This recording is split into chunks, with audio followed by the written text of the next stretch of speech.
بسم اللہ الرحمن الرحیم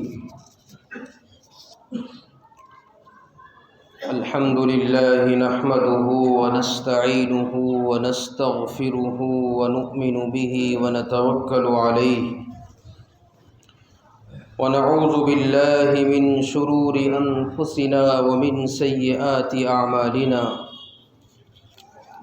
من يهده الله فلا مضل له ومن يضلله فلا هادي له ونشهد أن لا إله إلا الله وحده لا شريك له ونشهد أن سيدنا وسندنا وحبيبنا وهادينا ومرشدنا ونبينا ومولانا محمدا عبده ورسوله صلی اللہ تبارک وتعالی علیہ وعلى آلہ واصحابہ وازواجہ وذریاتہ وبارک وسلم تسلیما کثیرا کثیرا اما بعد اعوذ باللہ من الشیطان الرجیم بسم اللہ الرحمن الرحیم یوم لا ينفع مال ولا بنون الا من اتى اللہ بقلب سلیم وازلفت الجنۃ للمتقین صدق اللہ العظیم۔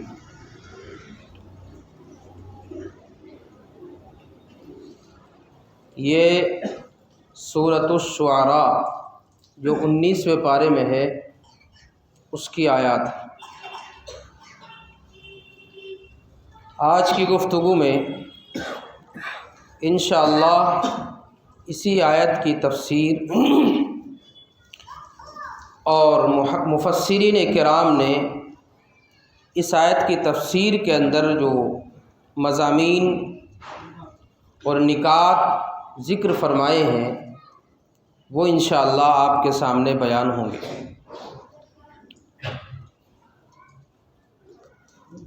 پہلے تو یہ دعا کر لیں کہ اللہ تعالیٰ جو باتیں کہی جائیں سنی جائیں اللہ تعالیٰ ہمیں ان سب پر عمل کی توفیق عطا فرمائے۔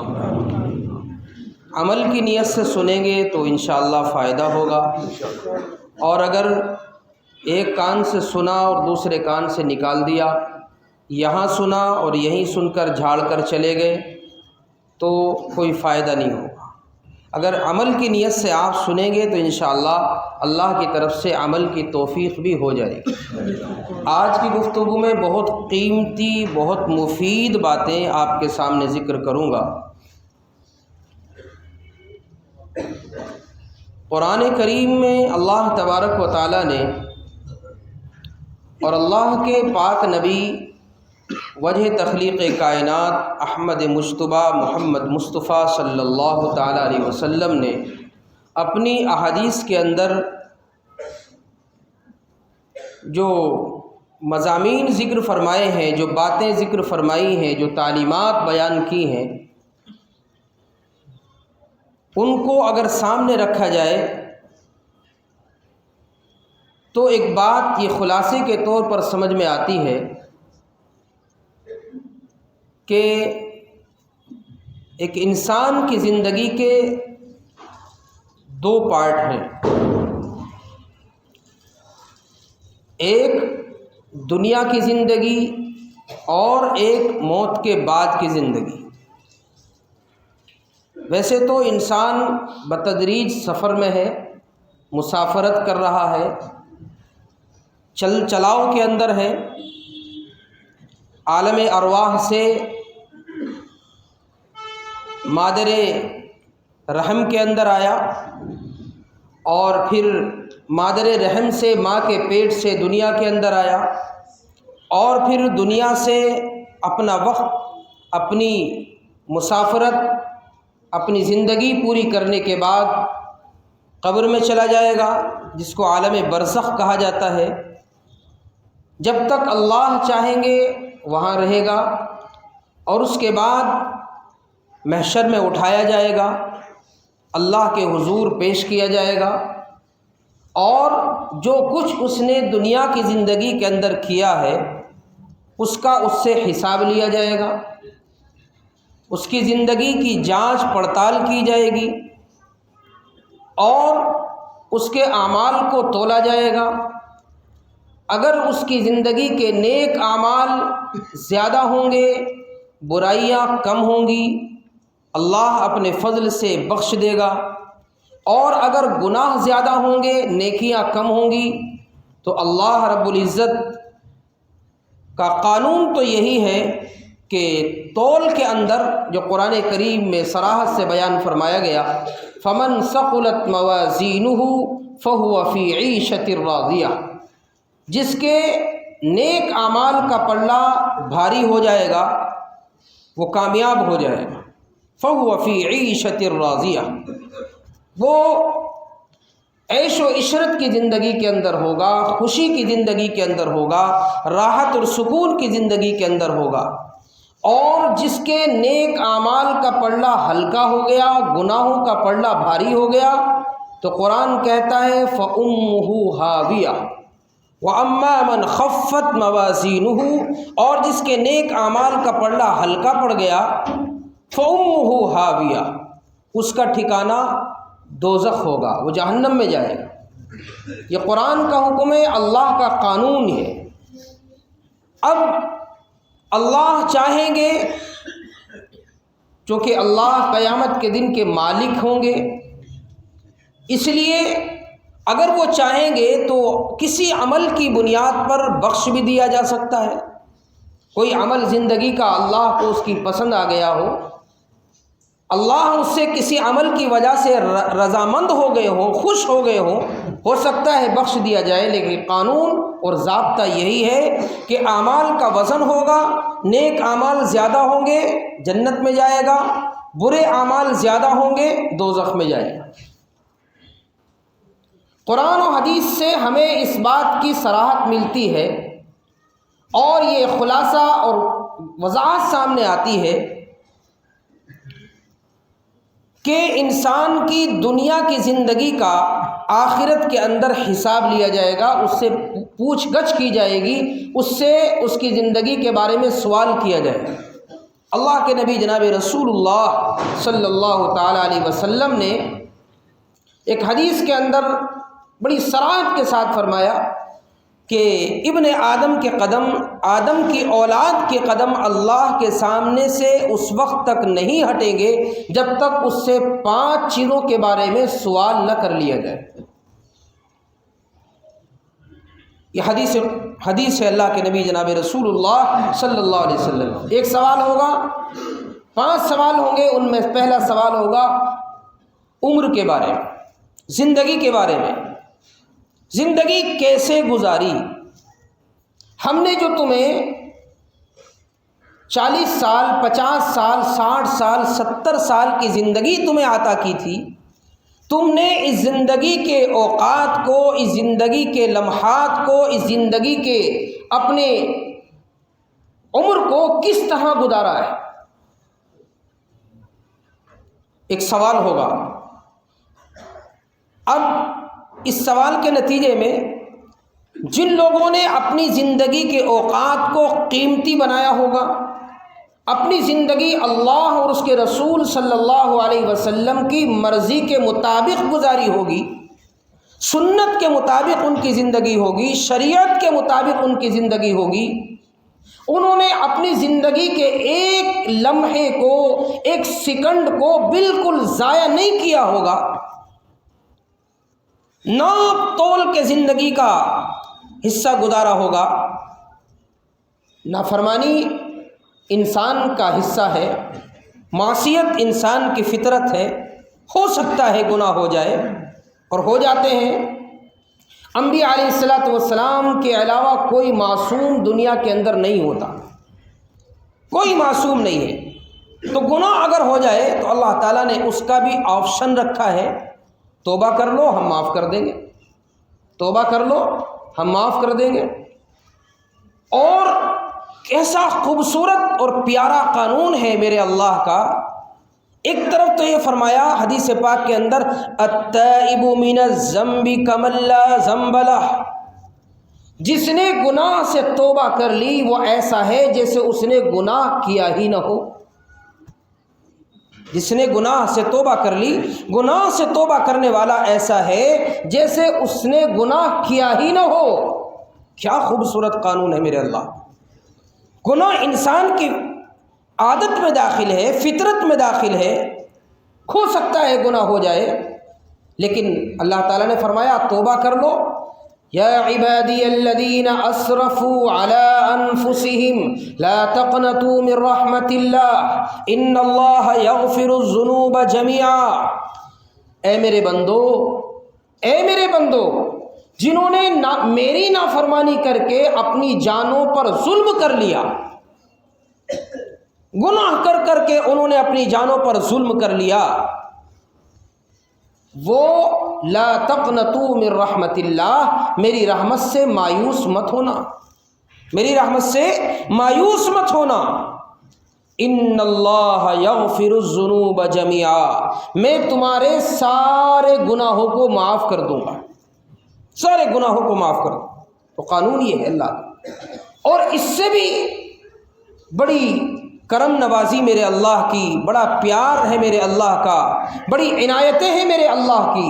ایک آیت کے اندر یہ فرما دیا، یہاں کیا فرمایا؟ گناہ ہو گیا ہے توبہ کر لو، میں غفور الرحیم ہوں، نا امید مت ہونا، میں معاف کر دوں گا۔ اور دوسری جگہ فرمایا الا من تاب وآمن وعمل عملا صالحا فاولئک یبدل اللہ سیئاتہم حسنات، کہ میں صرف گناہوں کو معاف ہی نہیں کروں گا۔ اگر تم نے توبہ کر لی، سچے دل سے توبہ کر لی، پچھلے گناہوں پر نادم ہو گئے، شرمندہ ہو گئے، مجھ سے معافی مانگ لی، جو گناہ کیے ہیں ان پر ندامت کے ساتھ آنسو بہا لیے، اور آئندہ زندگی میں بدلاؤ پیدا کر لیا، آئندہ زندگی میں چینجنگ آ گئی، آئندہ زندگی کے اندر انقلاب آ گیا، پچھلے جو گناہ تھے وہ گناہ اب نہیں کرنے کا عزم اور ارادہ کر لیا، آئندہ زندگی بدلنے کا پورا پختہ عزم مصمم کر لیا، اللہ کا قانون یہ ہے یبدل اللہ سیئاتہم حسنات، میرے بندو تمہاری زندگی کے پچھلے گناہوں کو بھی نیکیوں میں بدل دوں۔ کیا خوبصورت پیغام ہے میرے اللہ! ہے کوئی ایسا؟ بیٹا باپ کی نافرمانی کرے، ماں کی نافرمانی کرے، بڑے بھائی کی نافرمانی کرے، بڑے بھائی سے معافی مانگ لے، کہہ دے گا ٹھیک ہے بھائی چلو، ابا بھی کہہ دیں گے چلو بیٹا ٹھیک ہے، تمہیں احساس ہے اپنی غلطی کا، جاؤ ہم نے معاف کیا، معاملہ صاف ہو گیا۔ لیکن باپ یا ماں یا بھائی یہ بات کبھی نہیں کہے گا، کبھی بھی نہیں کہے گا کہ تم نے جو غلطی کی تھی وہ ایسی ہے جیسے کبھی کی ہی نہ ہو، یہ نہیں کہے گا۔ اللہ کہہ رہا ہے کہ تم سے جو گناہ ہو گئے تھے تم نے ان پر مجھ سے توبہ کر لی، معافی مانگ لی، اب آئندہ کے لیے اور آگے کی زندگی تم نے اپنی سدھار لی اور سنبھل گئے، نافرمانیاں چھوڑ دی، گناہ چھوڑ دیے۔ اللہ فرماتا ہے فَأُولَئِكَ يُبَدِّلُ اللَّهُ سَيِّئَاتِهِمْ حَسَنَاتٍ، میں پچھلے گناہوں کو بھی نیکیوں میں بدل دوں گا۔ اتنی خوبصورت بات میرے اللہ نے قرآن کریم میں ہمیں کہی۔ تو گناہ انسان کی عادت ہے، فطرت ہے، گناہ ہو جاتا ہے۔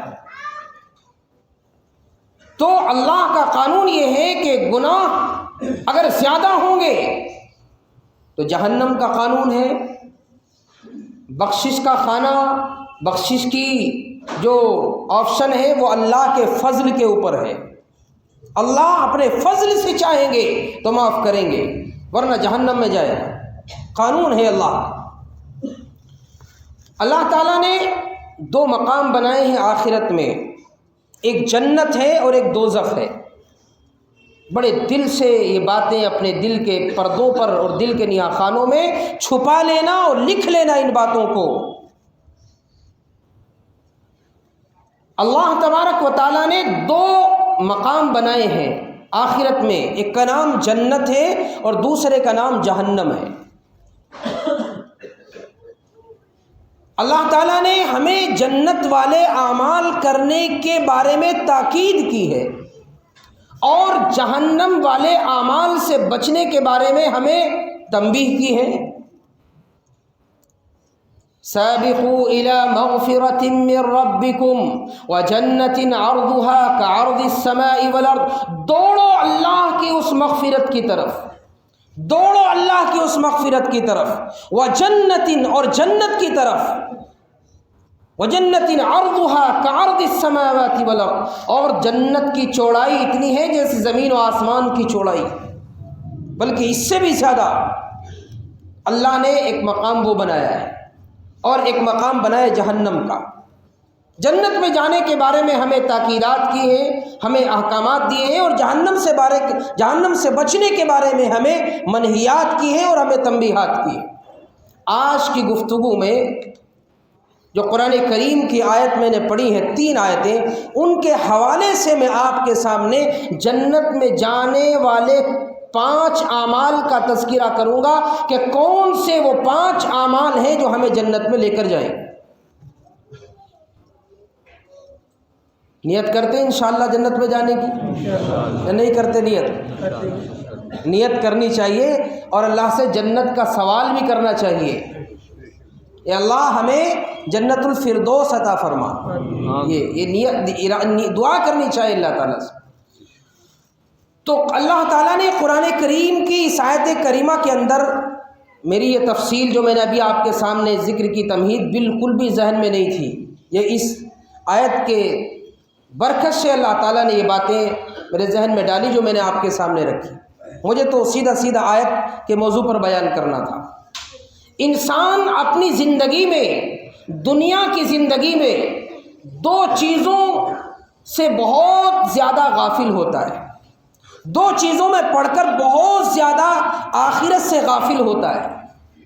2 چیز، یوں سمجھیے کہ 2 چیزیں انسان کو جنت میں جنت میں جانے سے رکنے کا ذریعہ بن جاتی ہیں، اور آخرت کے اندر کامیابی دلانے سے رکنے کا ذریعہ بن جاتی ہے۔ ویسے تو بہت سارے اسباب ہیں جنت سے روکنے کے، لیکن بظاہر جس کو اللہ تبارک و تعالیٰ نے قرآن کریم کے اندر اور اللہ کے نبی جناب رسول اللہ صلی اللہ تعالیٰ علیہ وسلم نے سب سے زیادہ جن فتنوں کا اور جن آزمائشوں کا اور جن چیزوں کے جال میں پھنس جانے کا تذکرہ فرمایا ہے، وہ 2 ہیں۔ کیا ہیں؟ اللہ تعالیٰ قرآن کریم کے اندر فرماتا ہے، انسان دنیا کی زندگی میں گزار رہا ہے، فرمایا ایک مال ہے اور ایک اولاد ہے، ایک مال ہے اور ایک اولاد ہے۔ ان 2 چیزوں کے فتنے سے اللہ تعالیٰ نے ایمان والوں کو بچنے کا حکم دیا ہے۔ قرآن کریم کی آیت میں اللہ ارشاد فرماتا ہے، یا ایھا الذین آمنوا لا تلہکم اموالکم ولا اولادکم عن ذکر اللہ، اے ایمان والو تمہیں ہلاکت میں نہ ڈال دے تمہارا مال اور تمہاری اولاد، ہلاکت میں نہ ڈال دے، غفلت میں نہ ڈال دے، تباہی میں نہ پہنچا دے، ذلت میں نہ پہنچا دے۔ لا تلہکم اموالکم ولا اولادکم عن ذکر اللہ، اللہ کے ذکر سے، اللہ کی یاد سے، اللہ کی عبادت سے، اللہ کی طرف بڑھنے سے اور اللہ کی طرف ترقی کرنے سے 2 چیزیں ایسا نہ ہو کہ رکاوٹ بن جائیں، ایک مال اور ایک اولاد۔ اور ایک آیت کے اندر فرمایا، انما اموالکم و اولادکم فتنہ، تمہارا مال اور تمہاری اولاد تمہارے لیے آزمائش کا ذریعہ ہے۔ اللہ تعالیٰ یہ 2 چیزیں تمہیں دے کر آزمائے گا، تمہیں پرکھے گا، تمہیں جانچے گا کہ تم نے ان 2 نعمتوں میں اللہ کی کیا حق ادا کیا، ان 2 نعمتوں کا، ان 2 نعمتوں کے بارے میں تم نے اللہ کے بارے میں کیا کارگزاری کی۔ آزمائش ہے اللہ تعالیٰ کی طرف سے مال اور اولاد۔ جن کو اللہ تعالیٰ نے مال کی دولت سے نوازا ہے وہ بے فکر نہ ہو، بے فکر نہ ہو، یہ مال بڑی آزمائش کی چیز ہے، یہ انسان کو جنت میں لے جانے کا ذریعہ بھی بن جاتا ہے اور انسان کو گمراہی اور تباہی اور جہنم میں لے جانے کا سبب بھی بن جاتا ہے۔ اگر اللہ کی اس نعمت مال کے اندر اللہ کا حق ادا کیا، اللہ کا حق کیا ہے؟ سب سے 33% سب سے نیچے درجے کا جو اللہ کا حق ہے وہ کیا ہے؟ زکوٰۃ ہے، سب سے نیچے درجے کا، اس کے نیچے نہیں، اس میں اگر کوتاہی ہوگی پکڑے جاؤ گے، گرفت میں آ جاؤ گے، مجرم قرار دیے جاؤ گے، اللہ کی نظر میں دشمن قرار دیے جاؤ گے۔ اس گریڈ سے اگر نیچے آ گئے، 33% سے اگر نیچے آ گئے، یعنی 2.5% زکوٰۃ ادا نہیں کی مال کی، 1000 روپے میں کتنے روپے بنیں گے؟ 25 روپے۔ 1000 روپے میں 25 روپے، اور 1,00,000 روپے میں 2,500 روپے۔ یہ اللہ کا حق ہے، اس کو ادا کرنا ضروری ہے۔ مال دیا ہے اللہ تعالیٰ نے، وہ ساتھ دی ہے، تو اس میں اتنا حق اللہ کا کم سے کم ہے کہ سال کے اندر تمہارے پاس اتنا مال ہو جائے، 52.5 تولہ چاندی یا 7.5 تولے سونا کا نصاب پہنچ جائے، اور اس پر سال گزر جائے اتنے مال کو، تو اس مال کے اوپر تمہیں زکوٰۃ دینا فرض ہے۔ یہ تو حق ہے۔ انما الصدقات للفقراء والذین یکنزون الذهب والفضة ولا ينفقونها في سبیل اللہ۔ اور قرآن کریم میں اللہ تعالیٰ نے فرمایا اقیموا الصلاۃ وآتوا الزکاۃ، جگہ جگہ فرمایا نماز قائم کرو، زکوٰۃ ادا کرو۔ اور اس کے علاوہ بھی اللہ کے بہت سارے حق ہیں، زکوٰۃ کے علاوہ بھی۔ اللہ کے نبی جناب رسول اللہ صلی اللہ علیہ وسلم نے فرمایا تمہارے مالوں میں اللہ کا زکوٰۃ کے علاوہ بھی حق ہے، اللہ کا زکوٰۃ کے علاوہ بھی حق ہے۔ کیا حق ہے وہ؟ اللہ تعالیٰ کو قرض حسن دو، اللہ تعالیٰ کو قرض حسن دو۔ تمہارے پاس مال ہے، مسجد کی کوئی ضرورت پیش آ گئی، خرچ کرو۔ دین کی کوئی ضرورت پیش آ گئی، مال خرچ کرو۔ کوئی بیمار تمہارے سامنے آ گیا جس کے پاس اپنے علاج کرنے کے لیے پیسے نہیں ہیں، اس پر خرچ کرو۔ کوئی بیوہ تمہارے محلے کے اندر ہے جس کے شوہر دنیا سے چلا گیا، اس کی کفالت کرنے والا، اس کے بچوں کی کفالت کرنے والا کوئی نہیں ہے، اس پر خرچ کرو۔ تمہارے پڑوس میں کوئی غریب محتاج بیمار ہے، اس پر خرچ کرو۔ یہ اللہ کا حق ہے۔ وَأَقْرِضُوا اللَّهَ قَرْضًا حَسَنًا، اللہ کو قرض حسن دو۔ اللہ کو قرض کی ضرورت ہے کیا؟ بھئی اللہ کو قرض کی ضرورت ہے کیا؟ نہیں ہے نا۔ اللہ نے تو صاف قرآن کریم کے اندر فرمایا وَاللَّهُ الْغَنِيُّ وَأَنْتُمُ الْفُقَرَاءُ، اللہ بے نیاز ہے، تم سب اس کے محتاج ہو، تم سب اس کے محتاج ہو۔ اللہ بے نیاز ہے، اس کو کسی کی مال کی ضرورت نہیں، نہ کسی کی عبادت کی ضرورت نہیں، کچھ نہیں ضرورت اس کو، لیکن اس نے کہا کہ مجھے قرض حسن دو، قرض حسن دو۔ قرض حسن کی ادائیگی کے طریقے یہ ہیں جو میں نے ابھی آپ کے سامنے ذکر کی، اور بھی بہت سارے ہیں۔ تو مال میں زکوٰۃ کے علاوہ بھی حق ہے، اس کو دینا چاہیے۔ اور دوسری چیز اولاد ہے، یہ بھی انسان کے لیے بڑی آزمائش اور بڑے فتنے کا سبب ہے۔ اولاد کے چکر میں بھی آدمی پڑھ کر آخرت سے غافل ہو جاتا ہے، جنت سے غافل ہو جاتا ہے۔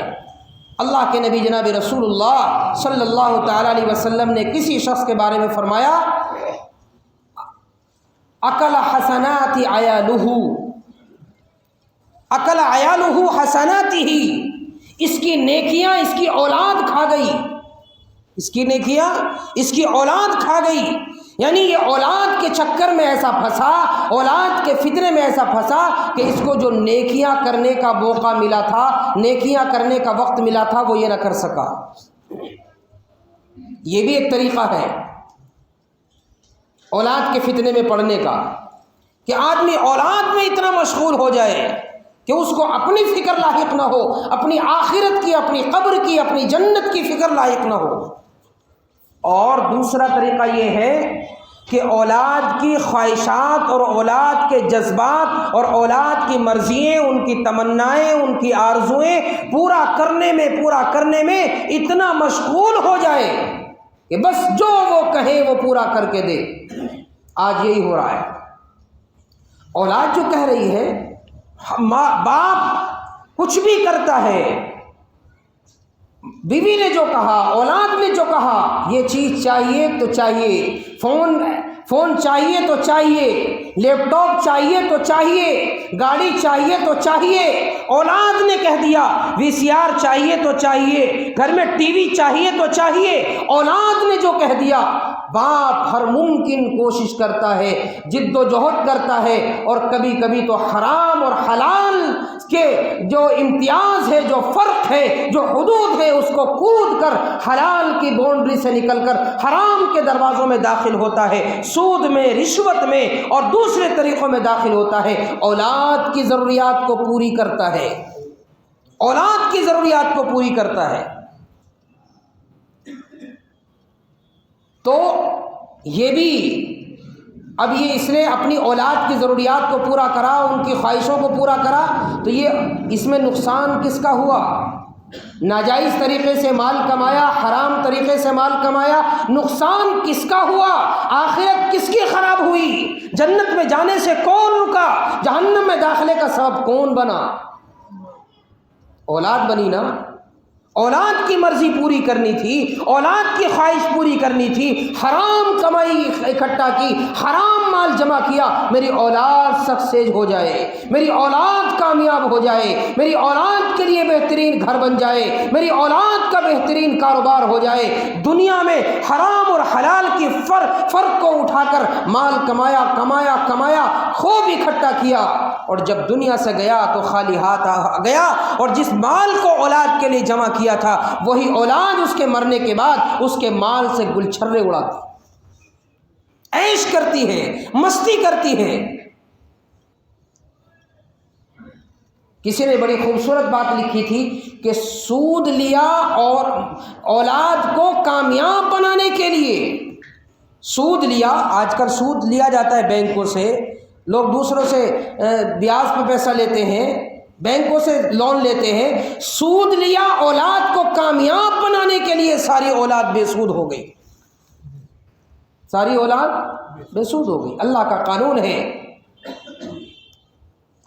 سود کبھی پنپ نہیں سکتا، سود کبھی ترقی نہیں کر سکتا، سود کبھی منزل مقصود تک نہیں پہنچ سکتا، سود کبھی کامیابیوں سے ہمکنار نہیں کر سکتا، سود کبھی زندگی کے آخری لمحات میں چین اور سکون کا سبب نہیں بن سکتا۔ اللہ کی قسم کھا کر کہتا ہوں، سود لینے والوں کا انجام برا ہوتا ہے۔ وقتی طور پہ آپ کو لگے گا کہ مال آ گیا، کسی نے بیچارے نے ضرورت میں آپ سے قرض لے لیا کہ بھائی مجھے فلاں ضرورت ہے، بہت سخت ضرورت ہے، 20,000 روپے 50,000 روپے دے دو، اتنے مہینے میں آپ کو واپس کر دوں گا۔ آپ کی خواہش کیا ہے؟ آپ اس سے کیا کہتے ہیں کہ ٹھیک ہے میں آپ کو 50,000 روپے دوں گا، لیکن ہر مہینے مجھے 1,000 روپے دو گے۔ یہ چیز بڑی چل رہی ہے آج، کئی لوگوں نے اس طرح کے مسائل پوچھتے ہیں کہ ٹھیک ہے میں آپ کو 1,00,000 روپے دے دوں گا، کاروبار کیجئے، لیکن آپ مجھے ہر مہینے 2,000 روپے دیتے رہیں بس۔ میں نے آپ کو 5,00,000 روپے دیے، آپ ہر مہینے مجھے 5,000 روپے دیتے رہیں بس، کاروبار کرتے رہیں، جب آپ کے پاس 5,00,000 اکٹھے ہو جائیں، آپ کا کاروبار بڑھ جائے، آپ مجھے 5,00,000 واپس کر دیں۔ تو یہ ہر مہینے کے جو 5,000 روپے، 2,000 روپے، 1,000 روپے آپ نے لیے، یہ کیا ہے؟ یہ سود ہے، یہ سود ہے۔ اور اللہ کے نبی جناب رسول اللہ صلی اللہ علیہ وسلم نے فرمایا کہ سود کا ادنا ترین درجہ، سود کا 70 سے زیادہ، اللہ کے نبی صلی اللہ علیہ وسلم نے فرمایا کہ سود کے 70 سے بھی زیادہ درجے ہیں، آگے کے سود کے 70 سے بھی زیادہ نحوستیں ہیں، سود کے 70 سے بھی زیادہ گناہ ہیں، اور سب سے نچلے درجے کا گناہ جو سود لینے کا ہے اور سود دینے کا ہے، وہ ایسا ہے جیسے کوئی بیٹا اپنی ماں کے ساتھ زنا کر رہا ہے۔ سب سے نیچے درجے کا جو طبقہ درجہ ہے وہ ایسا ہے جیسے ایک بیٹا اپنی ماں کے ساتھ زنا کر رہا۔ اب سمجھے جب سب سے نیچے درجے کا گناہ یہ ہے تو اس سے اونچے درجے کا اور سب سے آخری درجے کا گناہ کیا ہو؟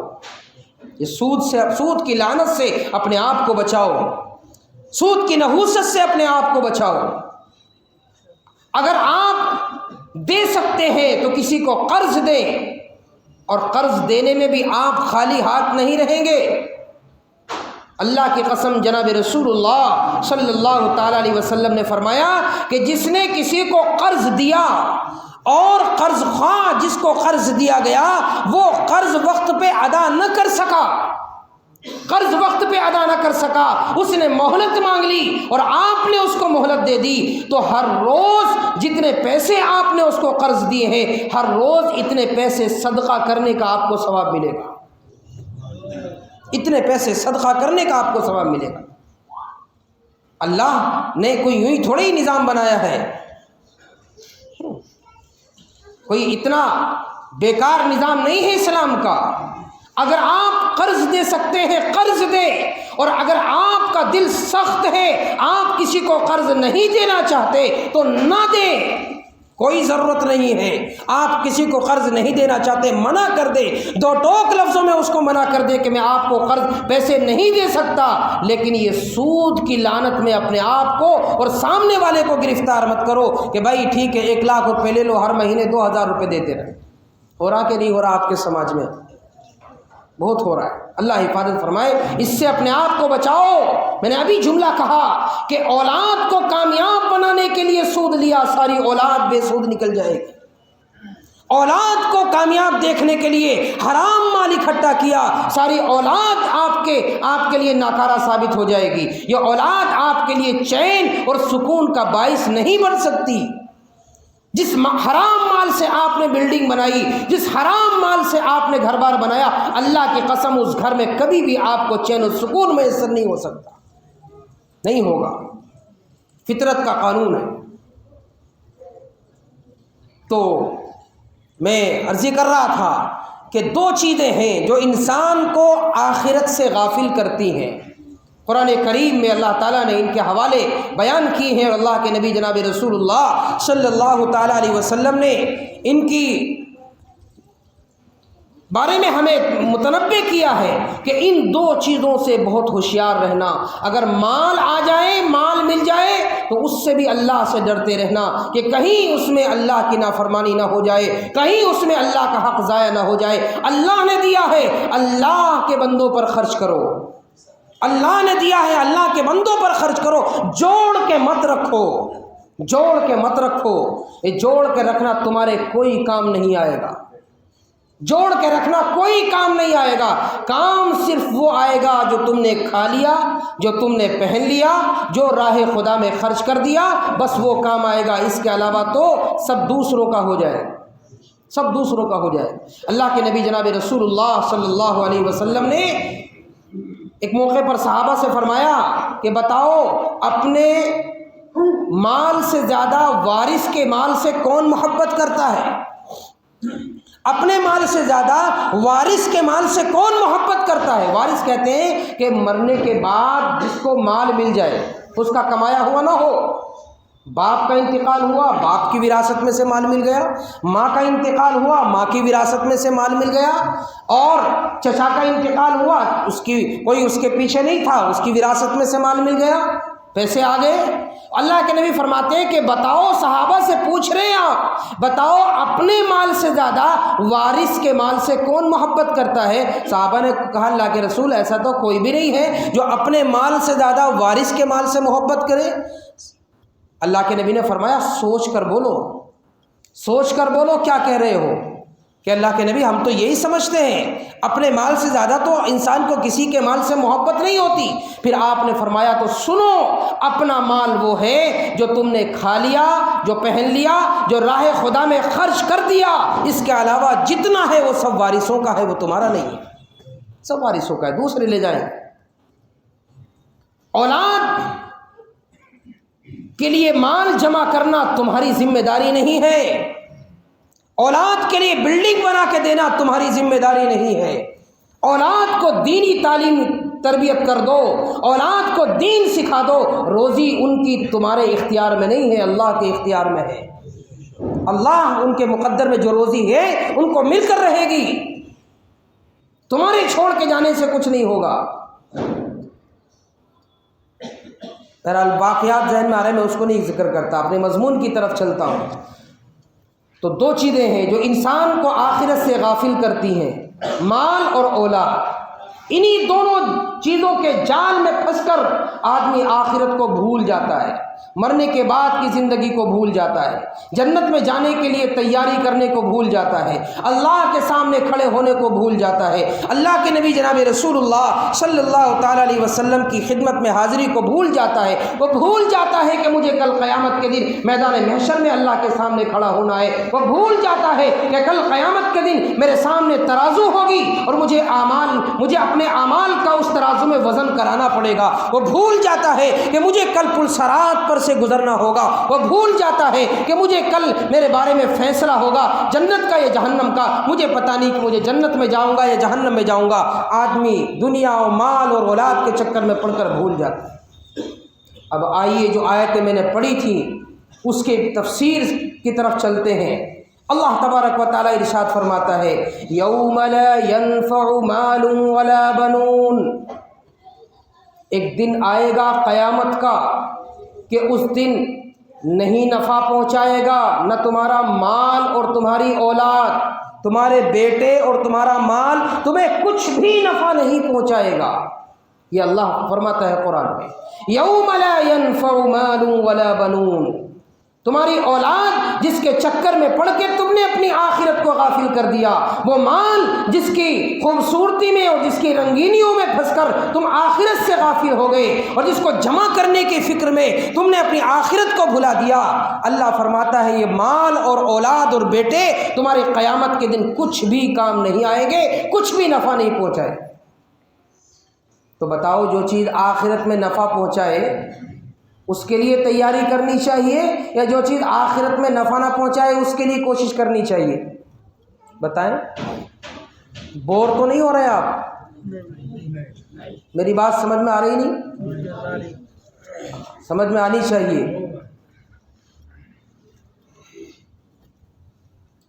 یہ دین ہے، اس کو سنو اور سمجھو اور عمل کرو۔ اسی دین پر عمل کرنے کی وجہ سے اللہ ہمیں عزت دے گا، اسی دین کو چھوڑنے کی وجہ سے اللہ ہمیں ذلیل کرے گا۔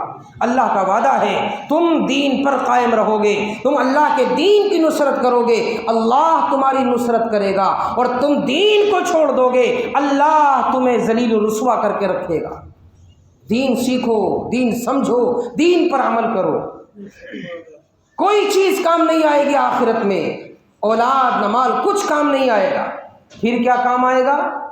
اللہ فرماتا ہے یوم لا ينفع مال ولا بنون الا من اتى اللہ بقلب سلیم۔ ہاں، جو اللہ سے استثناء فرما رہے ہیں کہ مال اور اولاد نفع نہیں پہنچائے گا مگر اس شخص کو جو قلب سلیم لے کر آئے گا۔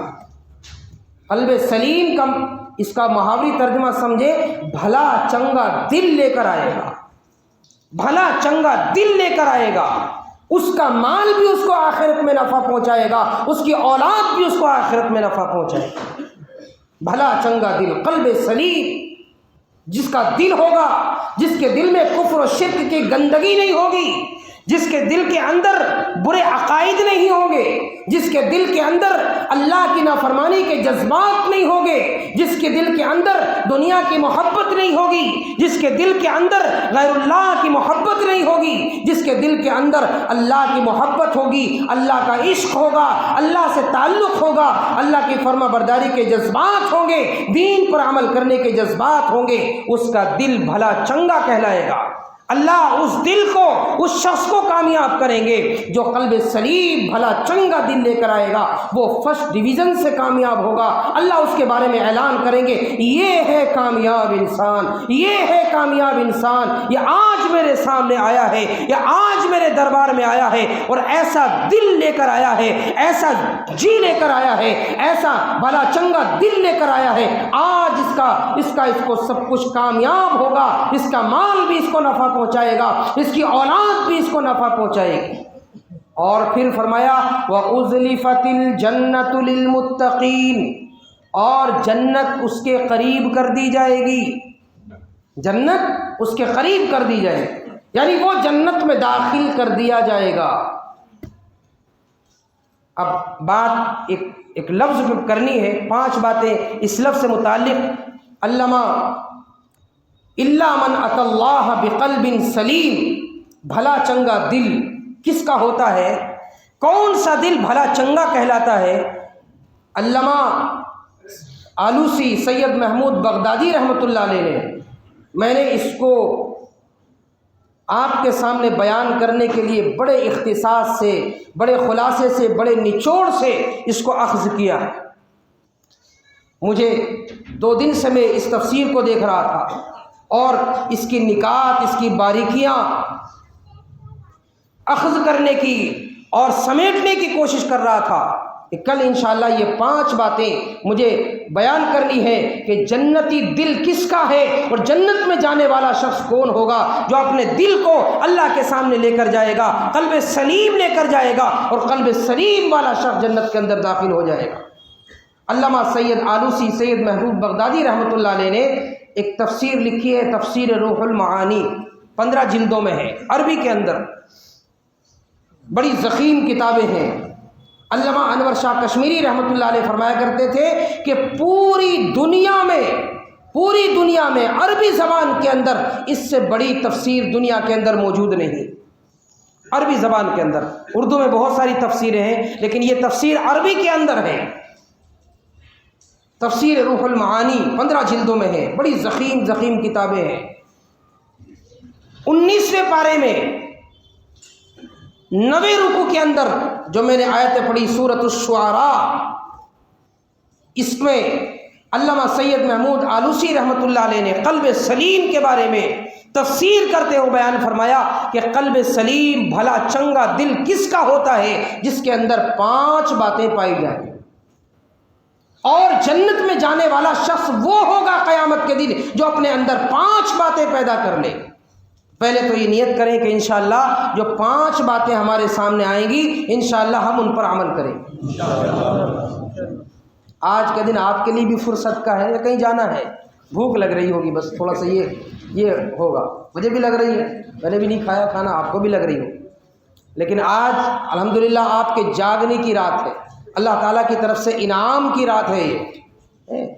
اللہ کی بڑا کریم ہے، بڑا مہربان ہے اپنے بندوں پر۔ میں نے جمعے میں بھی اس کو بتایا تھا کہ اللہ تعالیٰ وقفے سے ہمیں ایسی چیزیں رات اور دن اور اوقات اور لمحات اور گھنٹے اور سیکنڈے عطا فرماتے رہتے ہیں جس میں اللہ تعالیٰ کی توجہ اور اللہ تعالیٰ کی رحمت خاص طور سے بندوں کی طرف متوجہ ہوتی ہے کہ اس خاص گھڑی کے اندر اور خاص لمحات میں میرے بندے مجھ سے رجوع کر لے، مجھ سے معافی مانگ لے، میں ان کو معاف کر دوں گا، ان کے گناہوں کو بخش دوں گا۔ آج کی رات بھی انہی لمحات میں سے، انہی قیمتی اوقات میں سے آج کی شب ہے جس کو ہم اور آپ شب برات کہتے ہیں۔ میرے بھائیوں، یہ سڑکوں پر گزارنے کی رات نہیں ہے، یہ کوئی تہوار نہیں ہے، یہ کوئی خوشی کا دن نہیں ہے، خوشی کی رات نہیں ہے، اس اعتبار سے کہ ہاں اس میں بہترین کھانے پکائے جائیں، اس میں بہترین نیا لباس پہنا جائے، اس میں بہترین قسم کی چیزیں تیار کی جائیں، اس اعتبار سے خوشی کا دن نہیں ہے، بلکہ اس اعتبار سے خوشی کا دن ہے اور اس اعتبار سے خوشی کی رات ہے کہ آج کی رات بخشش کی رات ہے۔ اللہ تعالیٰ خاص طور سے آج کی رات میں اپنے بندوں کی طرف متوجہ ہوتے ہیں، رحمتوں کا نزول ہوتا ہے، توجہ الہی بندوں کی طرف مرکوز ہوتی ہے اور اللہ تعالیٰ سوال کرتے ہیں، ہے کوئی مجھ سے مانگنے والا، ہے کوئی مجھ سے مغفرت طلب کرنے والا، ہے کوئی مجھ سے رزق کا طالب، ہے کوئی مجھ سے اپنے لیے اولاد کا مانگنے والا، ہے کوئی مجھ سے اپنے لیے بخشش کا طلب کرنے والا، مرادوں کو پوری کروانے والا، ہے کوئی کہ آج میرے سامنے آئے اور میں اس کی ضروریات کو پورا کروں۔ یہ آج کی رات انہی راتوں میں سے ایک رات ہے۔ تو آج کی رات میں یہ 5 باتیں اپنے دل کے نہا خانوں میں اور دل کی تختی پہ آپ لکھ کر لے جائیں، زندگی کا سبق بنا لیں ان باتوں کو، انشاءاللہ آپ کو جنت میں جانے سے کوئی نہیں روک سکے گا۔ نمبر 1، صاحب القلب السلیم کون ہے؟ جس کا دل بھلا چنگا ہے۔ علامہ سید محمود آلوسی رحمۃ اللہ علیہ فرماتے ہیں، نمبر 1، نوٹ کرنا ہے نوٹ کر لو، ریکارڈنگ کرنا ہے ریکارڈنگ کر لو۔ محفوظ کرنا ہے دل و دماغ میں محفوظ کر لو۔ نمبر 1 هو الذی صاحبہ ينفق مالہ فی سبیل اللہ، بھلا چنگا دل، جنت میں جانے والا دل قیامت کے دن وہ شخص کہلائے گا، اور اس کی اولاد، اس کا مال جس شخص کو نفع دے گا وہ ہوگا جو صاحب القلب السلیم ہوگا۔ اور صاحب القلب السلیم وہ شخص ہوگا جس کے اندر 5 باتیں ہوں گی، ان میں سے پہلا شخص وہ ہوگا هو الذی صاحبہ ينفق مالہ فی سبیل اللہ، کہ وہ شخص ہوگا جو اپنے مال کو اللہ کی راہ میں خرچ کرتا ہو، اللہ کی راہ میں اپنے مال کو خرچ کرتا ہو۔ مال دیا ہے اللہ تعالیٰ نے، شادی بیاہوں کے اوپر خرچ نہیں کرتا۔ آج ہمارا حال کیا ہے؟ شادی بیاہوں پر ہم بہت زیادہ خرچ کرتے ہیں، بہت زیادہ۔ کسی نے بڑی عبرت کی بات کہی ہے، میں اپنے لیے نہیں کہہ رہا ہوں، آپ کو سمجھانے کے لیے کہہ رہا ہوں کہ اگر مسلمانوں کی غریبی دیکھنی ہے، مسلمانوں کی غریبی دیکھنی ہے تو ان کی مسجدوں کے امام اور مؤذن کی تنخواہیں دیکھ لو۔ اگر غریبی دیکھنی ہے، غریب ہے بیچارے، جی ہم کہاں سے دیں گے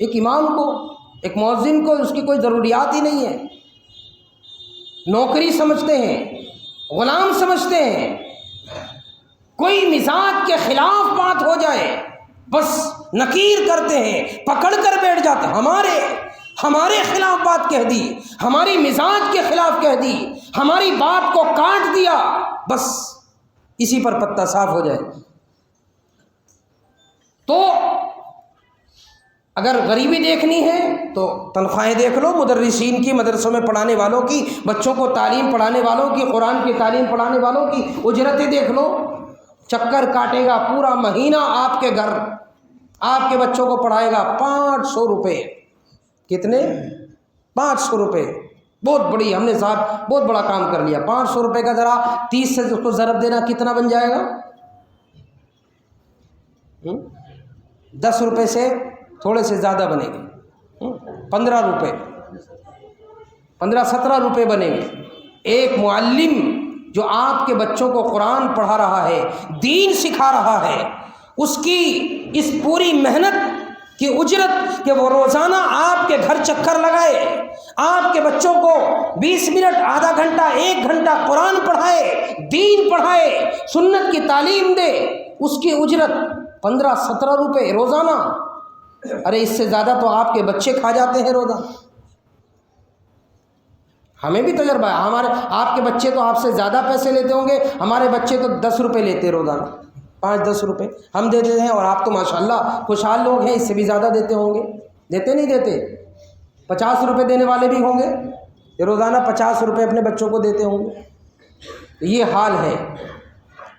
تو اگر غربت دیکھنی ہے تو مسجدوں کے خدمت گاروں کی، مدرسوں میں پڑھانے والوں کی، معلموں کی تنخواہیں دیکھو، اور اگر ان کی مالداری دیکھنی ہے تو ان کی شادی بیاہ دیکھ لو، وہاں پتہ چل جائے گا یہ کتنے مالدار ہیں۔ غریب سے غریب بھی ایسا سینہ تان کر شادی کرے گا، ایسے کھانے، مرغ مسلم، بریانی، قورمے، کباب، فلاں اور فرائی اور دنیا بھر کے کھانے، کیا ضرورت ہے؟ شادیوں میں اور مطالبے کیے جاتے ہیں لڑکی والوں سے، ہماری بارات آئے گی، ہماری بارات آئے گی، براتیوں کے سامنے ہماری ناک نہ کٹ جائے، براتیوں کے سامنے ہماری عزت نہ گھٹ جائے، براتیوں کے سامنے ہماری تحقیر نہ ہو جائے، براتیوں کے سامنے ہم ذلیل نہ ہو جائے۔ بہترین قسم کا کھانا، بہترین قسم کا استقبال ہونا چاہیے۔ ارے اللہ کے بندے، یہ بارات کا لے جانا کہاں سے ثابت ہے؟ یہ بارات کا کھانا جو تو اپنے ساتھ لوگوں کو لے جا کر کھلا رہا ہے، ظالم، یہ تو بیٹی والے پر ظلم کر رہا ہے، ظلم کر رہا ہے اس کے اوپر۔ کوئی کھانا شریعت میں بیٹی والے کے ذمے نہیں ہے، کوئی کھانا شادی میں، بیٹی اور بیٹے کی تقریبات میں، نکاح کی تقریبات میں، سوائے ولیمے کے کوئی کھانا شریعت میں ثابت نہیں ہے۔ صرف ولیمہ ہے، وہ گنجائش پر ہے، اللہ نے آپ کو جتنا نوازا ہے اتنا کرو، کچھ بھی نہیں ہے، محلے کے 2-4 لوگوں کو بلا کر کھلا دو، اس سے بھی کچھ نہیں ہے۔ دوست و احباب کو فون کر دو کہ بھائی میرے گھر میں پکانے کے لیے کچھ نہیں ہے، پیسے کچھ نہیں ہے، آپ ایک کام کرنا، اپنے اپنے گھر سے دوست احباب کو کہہ دے اپنے اپنے گھر سے بھائی کھانا لے کر آ جانا اور ساتھ میں بیٹھ کر کھا لیں گے، میرا ولیمہ ہو جائے گا۔ یہ بھی ہے، یہ بھی سنت سے ثابت ہے۔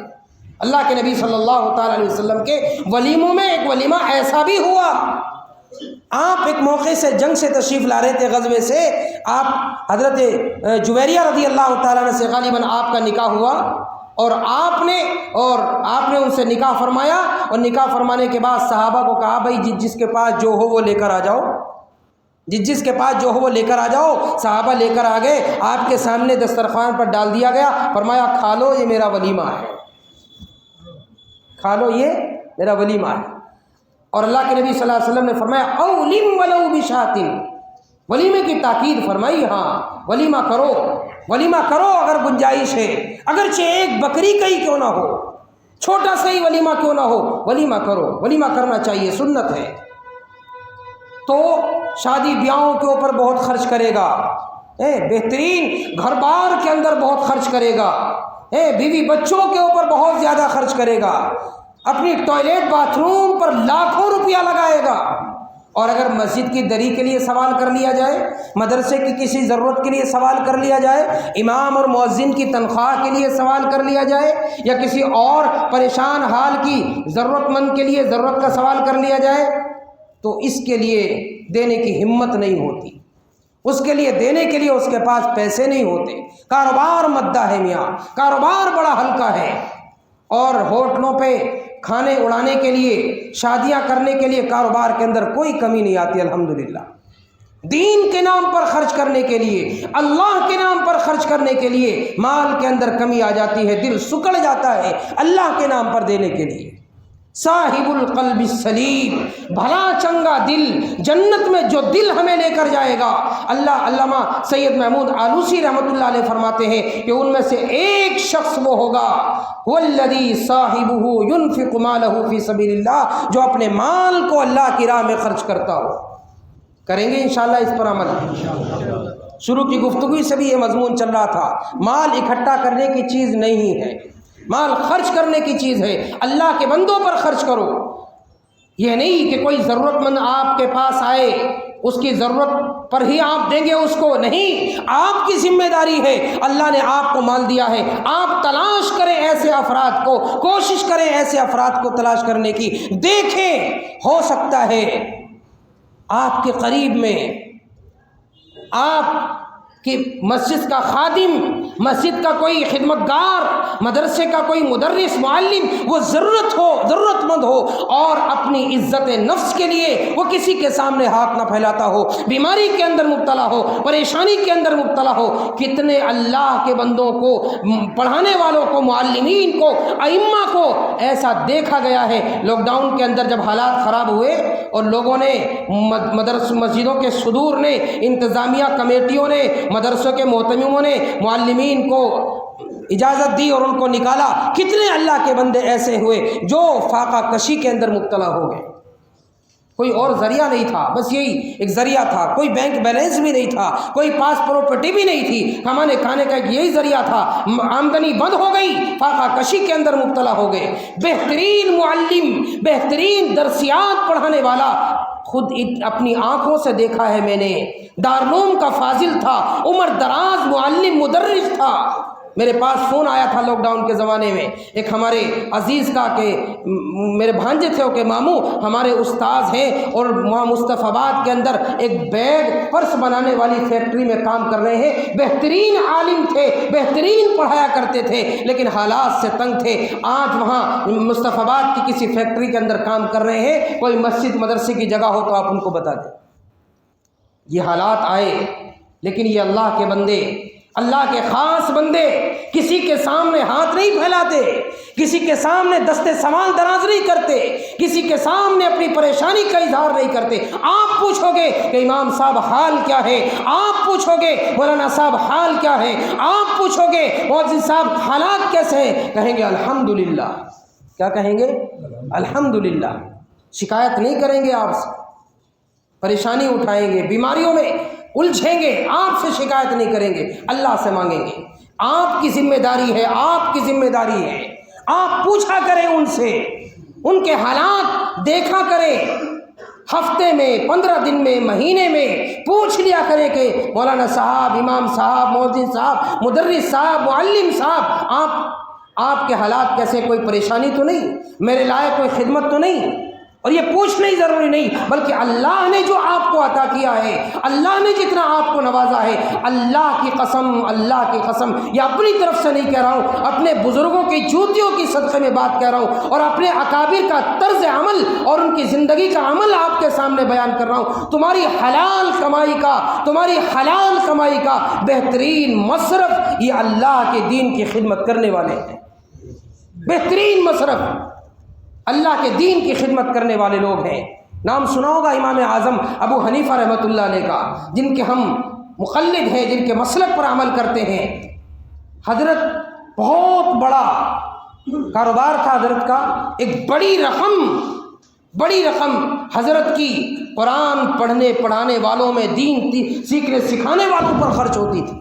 اور آج بھی اللہ کے بہت سے نیک، سب ایک جیسے نہیں ہوتے، قساوت قلبی اور دل کے سخت، بہت اللہ کے بندے آج بھی ایسے ہیں جو چپکے سے خدمت کرتے ہیں، اللہ کے بندوں کو، اہل اللہ کو دیتے ہیں، اہل علم کو دیتے ہیں، بہترین مصرف ہے۔ ایک شخص مجھ سے اپنا حال بیان کیا کہ مولانا، میں نے اپنی کمائی میں، جو میری مہینے کی کمائی ہوتی ہے، اس میں سے میں نے صدقے کا کچھ بجٹ بنا رکھا ہے، کئی باتیں انہوں نے مجھے بتائی تھی، میرے ذہن میں نہیں ہے۔ ان میں سے ایک تو یہ بھی تھا کہ میں اپنے اور اپنے اہل و عیال کی طرف سے صدقہ دیتا ہوں، اور ان میں سے ایک یہ بھی تھا کہ میں ان اہل علم اور دین کی خدمت کرنے والوں کی طرف سے صدقہ دیتا ہوں جو اپنی ضروریات کے مطابق اپنی ضروریات کو پورا کرتے ہیں، اور راہ خدا میں خرچ کرنے کے لیے ان کے پاس نہیں ہوتا، بس قرآن اور دین کی خدمت میں لگے ہوئے ہیں، اتنا ہوتا ہی ان کے پاس نہیں ہے کہ وہ غریبوں کو دیں، صدقہ خیرات کریں۔ میں اپنی کمائی کا ایک حصہ ان کی طرف سے صدقہ کرنے کے لیے بھی مختص کیے ہوئے ہوں۔ اللہ کے بندے ایسے ہوتے ہیں۔ بہرحال ایک بات، والذی صاحبہ ينفق مالہ فی سبیل اللہ، بھلا چنگا دل، صاحب القلب السلیم، جس کا دل بھلا چنگا ہوگا اور جنت میں لے جائے گا، ان میں سے ایک شخص وہ ہوگا جو اپنے مال کو اللہ کی راہ میں خرچ کرتا ہو۔ دوسرا نمبر کیا ہے؟ دوسرا نمبر ہے والذی یرشد بنیہ الی الحق، وہ شخص ہے صاحب القلب السلیم، بھلا چنگے دل والا، جنتی دل والا، وہ شخص ہے جو اپنی اولاد کو نیک بنانے کی کوشش کرتا ہے، اپنی اولاد کو، والذی یرشد بنیہ الی الحق، اپنی اولاد کو نیک بنانے کی کوشش کرتا ہے، وہ بھی صاحب القلب السلیم ہے، بھلے چنگے دل والا ہے۔ بیٹا کوئی سرکاری خلاف ورزی کر جائے، سرکار کی، حکومت کی کوئی خلاف ورزی کرے، آپ پریشان ہو جاتے ہیں، کہتے ہیں بیٹا میرا ایک ہی لخت جگر ہے، میرا ایک ہی نور نظر ہے، بیٹا یہ کام نہ کر، پکڑا جائے گا، حکومت کی نظر کے اندر آ جائے گا، یہ کام نہ کر۔ بچہ بیمار ہو جائے، ماں باپ رات کو روتے ہیں، پریشان ہوتے ہیں، رات کو روتے ہیں، بے چینیوں کے اندر مبتلا ہوتے ہیں، ہمارا بچہ بیمار ہو گیا، ہمارا بچہ پریشان ہو گیا، ہمارے بچے کو بیماری لاحق ہو گئی۔ کیا وہ ماں باپ اپنی اولاد کو دیندار بنانے کے لیے بھی اسی طرح فکر مند اور کوشش کرتے ہیں، اسی طرح جستجو کرتے ہیں کہ ہماری اولاد بھی نیک بن جائے، ہماری اولاد بھی دیندار بن جائے؟ میرے بھائیوں، یہ ذمہ داری ہے ہماری اور آپ کی کہ جس طرح اپنے آپ کو دیندار بنانے کی فکر کی جاتی ہے، اسی طرح اپنی اولاد کو بھی دیندار بنانے کی فکر کی جائے، کوشش کی جائے، ان کو اللہ والوں کی صحبت میں لے کر جایا جائے۔ جس طرح ایک جسمانی ڈاکٹر ہوتے ہیں، اسی طرح روحانی ڈاکٹر بھی ہوتے ہیں۔ آپ ان کی جسمانی کے بیماری کے علاج کے لیے جسمانی ڈاکٹر کے پاس جاتے ہیں، تو روحانی بیماریوں کے علاج کے لیے بھی روحانی ڈاکٹروں کے پاس لے کر جائیں۔ اللہ والوں کے پاس لے کر جائیں، اہل اللہ کی صحبت میں لے کر جائیں، اہل علم کی خدمت میں لے کر جائیں، ان کے پاس بٹھائیں، ان سے دعا کرائیں، ان کے لیے ہدایت کی دعا کرائیں، ان کے لیے نصیحتیں کرائیں۔ علامہ حضرت حضور اکرم صلی اللہ تعالیٰ علیہ وسلم نے فرمایا، حدیث کے اندر آتا ہے کہ اہل اللہ کی صحبت میں بیٹھنے والا بھی اللہ کی رحمت سے مایوس نہیں ہوتا، اہل اللہ کی صحبت میں بیٹھنے والا بھی اللہ کی رحمت سے مایوس نہیں ہوتا۔ میرے بھائیوں، اہل اللہ کی صحبت میں اپنی اولاد کو بٹھاؤ، لے جاؤ خدمت کے اندر، ان سے دعائیں کراؤ۔ اہل اللہ کی صحبت رائے گاہ نہیں جاتی، اہل اللہ کی دعائیں رائے گاہ نہیں جاتی۔ آپ نے نام سنا ہوگا جگر مراد آبادی کا، سنا ہے؟ جگر مراد آبادی کا بہت بڑے شاعر تھے، بہت زیادہ شراب پیا کرتے تھے، بہت زیادہ شراب پیا کرتے تھے۔ پہنچ گئے حضرت تھانوی رحمۃ اللہ علیہ کی خدمت میں تھانہ بھون، حضرت سے کہا، حضرت میرے لیے دعا کر دیجئے، میرے لیے دعا کر دیجئے۔ ہاتھ اٹھ گئے اللہ والے کے، ہاتھ اٹھ گئے اللہ والے کے، اتنا بڑا اللہ والا حضرت مولانا اشرف علی حکیم الامت تھانوی رحمۃ اللہ علیہ، جو بڑے بڑے پیروں کا پیر، اس کے ہاتھ اٹھ گئے، اللہ کے سامنے دعا کر لی۔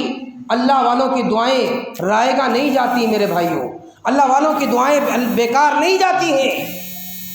ہاتھ اٹھ گئے، دعا کر دی، قبول ہو گئی، توبہ کر لی۔ آئے شہر مراد آباد، بیمار ہو گئے، ڈاکٹروں نے کہا کہ جگر صاحب پی لیا کرو ورنہ مر جاؤ گے، تھوڑی پی لیا کرو ورنہ مر جاؤ گے۔ فرمایا اگر نہیں پیوں گا تو کتنے دن زندہ رہوں گا، اگر نہیں پیوں گا تو کتنے دن زندہ رہوں گا؟ فرمایا کہ 10 سال۔ فرمایا کہ اللہ کی نافرمانی کے ساتھ، اللہ کے غصے کے ساتھ، اللہ کے حکم کی خلاف ورزی کے ساتھ 10 سال زندگی گزارنا، 10 سال زندگی کے حصے کو پورا کرنا، یہ میرے لیے بہت مشکل ہے۔ میں اللہ کی خوشنودی توبہ کر چکا ہوں، معافی مانگ چکا ہوں، اللہ سے گناہوں کی توبہ کر چکا ہوں، میرے لیے ابھی مر جانا یہ زیادہ بہتر ہے اس سے کہ میں 10 سال اللہ کی نافرمانی کے ساتھ گزاروں۔ مجھے ابھی موت آ جائے، ابھی میری جان چلی جائے، ابھی فرشتہ اجل آ جائے، ابھی روح قبض ہو جائے، کم سے کم اس وقت چلا جاؤں گا، اللہ کی رضامندی کے ساتھ جاؤں گا، اللہ کو خوش کر کے جاؤں گا، اللہ کے سامنے توبہ کر کے جاؤں گا، اور 10 سال زندہ رہ کر اللہ کی نافرمانی کے ساتھ جاؤں گا، یہ مجھے پسند نہیں ہے۔ لکھا ہے کہ چھوڑ دی شراب، نہیں پی، 10 سال نہیں بہت زیادہ سال زندہ رہے، بہت زیادہ سال زندہ، توبہ کر لی۔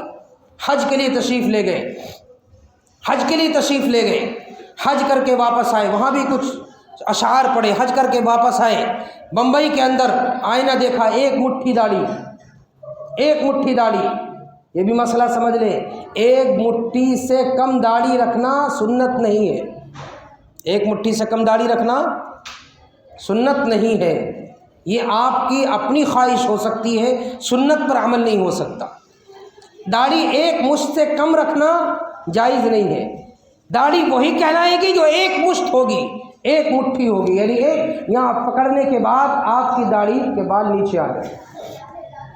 دیکھا آئینے کے اندر تو شعر کہا، چلو دیکھ آئیں تماشا جگر کا، چلو دیکھ آئیں تماشا جگر کا، سنا ہے وہ کافر مسلمان ہوگا۔ کافر نہیں تھے، ایک کیفیت کو بیان کیا کہ اب تک کی جو زندگی تھی، نافرمانی کی، بغاوت کی، شراب نوشی کی، اللہ کی نافرمانی کی، اب اس سے توبہ کر چکا ہوں، اب اس سے معافی مانگ چکا ہوں، اب اس زندگی کی طرف نہیں جاؤں گا، اب اس راہ کی طرف نہیں چلوں گا، اب اس زندگی کی طرف نہیں لوٹوں گا، چلو دیکھ آئیں تماشا جگر کا، سنا ہے وہ کافر مسلمان ہوگا۔ توبہ کر لی، اللہ کے نیک بندے بن کر دنیا سے رخصت ہوئے۔ میرے بھائیوں، یہ اہل اللہ کی صحبت کے نتائج ہوتے ہیں۔ اللہ والوں کی صحبت میں اپنی اولاد کو لے جاؤ۔ حضرت حکیم الامت تھانوی رحمۃ اللہ علیہ فرمایا کرتے تھے، ہماری محفلوں میں، اہل اللہ کی محفلوں میں لاؤ اپنی اولاد کو، چاہے داڑھی منڈے ہوں، پینٹ شرٹ والے ہوں، کسی حال میں بھی ہو، لاؤ تو صحیح ہمارے پاس، لاؤ تو صحیح اہل اللہ کی خدمت میں۔ دیکھو کس طرح رنگ چڑھتا ہے، کس طرح زندگی بدلتی ہے، کس طرح زندگی میں انقلاب آتا ہے۔ اللہ کو ناراض مت کرو، اللہ کو ناراض مت کرو، اللہ کو راضی کرو۔ ہاں، سارا جہاں خلاف ہو پرواہ نہ چاہیے، سارا جہاں خلاف ہو پرواہ نہ چاہیے، پیش نظر تو مرضی جانانا چاہیے۔ بس اللہ راضی ہو جائے، اللہ راضی ہو جائے، دنیا کیا کہے گی ہمیں کوئی پرواہ نہیں کرنی، گھر والے خاندان والے کیا کہیں گے ہمیں کوئی پرواہ نہیں کرنی، بس اللہ کی مرضی پیش نظر ہونی چاہیے۔ میرا اللہ میرے بارے میں کیا کہے گا، میرا اللہ میرے بارے میں کیا فیصلہ کرے گا، بس یہ خواہش ہونی چاہیے۔ تو دوسری چیز کیا ہے؟ اپنی اولاد کو نیک بنانے کی کوشش کرنا۔ صحابہ کو جو مقام ملا صحبت کی وجہ سے، اللہ کے نبی صلی اللہ تعالیٰ علیہ وسلم کی صحبت کی وجہ سے، ورنہ صحابہ کرام کیا تھے؟ عرب کے بدو، جاہل، زمانہ جاہلیت کے رہنے والے۔ کسی نے بڑی اس سے صحابہ کی زندگی کا نقشہ اردو الفاظ میں، اردو شعر میں، اور اس زمانے کا نقشہ اس سے بہترین الفاظ میں نہیں کھینچا گیا ہوگا۔ فرمایا کیسے کیسے کیسے کیسے ایسے ویسے ہو گئے ابو جہل، ابو لہب، عتبہ، شیبہ، امیہ، بڑے بڑے سردار، بڑے بڑے ترم خاں، بڑے بڑے چودھری، بڑے بڑے پیسے والے، بڑے بڑے عزتوں والے، بڑے بڑے لارڈ لینڈ لارڈ، بڑے بڑے جو ہے بڑے بڑے خانسان، ایسے ویسے کیسے کیسے ہو گئے۔ آج کوئی جانتا ان کو؟